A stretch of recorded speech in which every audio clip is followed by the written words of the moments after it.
morning friends and welcome to the pre-market view. US markets were marginally negative. Dow was flat, down about 0.04%. However, Nasdaq was down about 0.36 odd percent. European markets, however, were marginally positive and were up anywhere from 0.1 to almost about 0.7%. And when we look at the Asian markets today, most of the markets are showing downtick.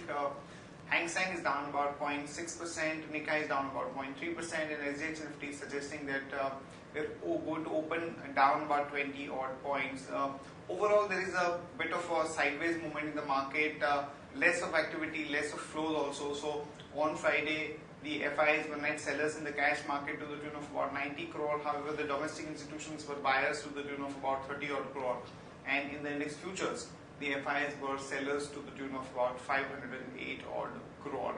Overall, we think that because there are no major events for the next few days till we kickstart the earnings season, the activity is going to be on a lower side, because typically at this stage the FIs also are less active because most of them are busy planning their holidays.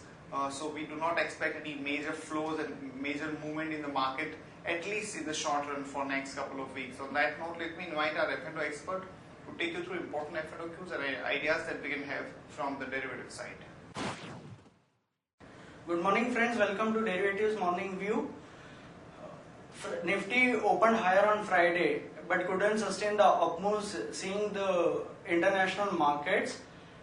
The sectors which performed during the day were auto and media. The laggards which saw the hit the most were metals and FMCG. European indices opened flattish, which could be clearly seen in Nifty's trade also. It went directionless and ended the day by around 3.2% at 8,146 levels.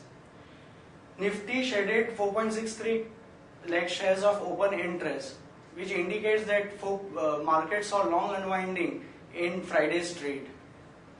Nifty cost of carry was around 2.43%. Open interest was less by around 2.5%. Put call ratio was flattish around 1.04%. As there were no major events, India VIX was also flattish around 15.25%. On the options activity front, we saw a reduction in open interest in 8400 call options by around 15%. 82 and 8300 call options didn't see any major reduction or gain in open interest. As far as put options are concerned, we saw a major reduction in open interest in 8200 put option, whereas 8000 put option reduced by around 5%. Securities in the bank for today's trade are India Bull Real Estate, Jindal Steel and Oriental Bank of Commerce. FIS front, index futures was negative 505 crores, index options was positive 43 crores, stock futures was negative 150 crores, stock options was negative 62 crores.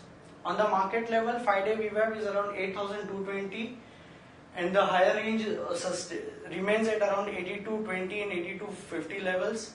Strong support can be seen at 8100. As far as SGX Nifty is concerned, it is down 17 points, currently at around 8,130.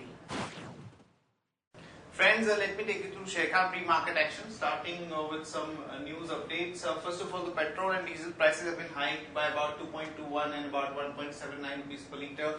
The actual increase in the crude oil price was much higher. So a smaller increase has been effected, which is a bit of a negative for the oil marketing companies. But since this is a short-term impact, there will not be too much of a negative reaction. Max Life and HDFC Life will submit a new revised structure of merger deal to IRDA. Polymer prices are likely to go up by about 10% due to the increase in the crude oil prices, and the steel prices too are likely to go up as much as 6,000 rupees a ton in January, as there has been a sharp increase in the coking coal price and other operational costs. The Rabi season sowing has been up about 5.6% to about 519.27 hectares. The acreages for pulses and meat were up 12.6% YOY and 6.9% YOY respectively.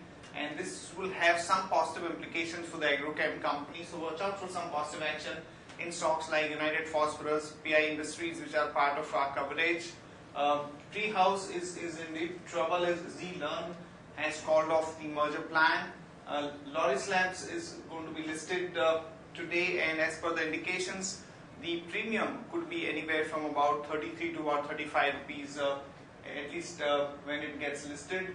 The Glenmark is likely to announce strategic blueprint for the next decade at 2:30 p.m. onwards, so watch out for some action in Glenmark Pharma. Jindal Stainless to consider issue of preference equity shares to lenders and issue of warrants to promoters on December 23rd. NMDC invests about 1222 crore to set up Nagarnar steel plant in Chhattisgarh. Nalco to invest 12,000 crore on new smelter in Odisha. Navi Mumbai airport bids would open up in Jan, so watch out for some action in companies like Jacob, GVK Power, RIIL, which are going to be the stocks in focus. Aban Offshore to invest and hold about 49% stake in Aban Drilling Services. Gayatri Projects to consider share split in the ratio 1:5, and court refuses to quash summons against Unitech directors. Here is a list of stocks with positive and negative bias. Stocks with positive bias are Biocon, PC Jewellers and Maruti, and stocks with negative bias are Havells and Seat. List of stocks which would be available for the show on ET Now at about 9:30 a.m. From the advisory desk. These are Reliance Industries, Chambal Fertilizer, Manpasand Beverages, Info Edge, and Wonderla Holidays.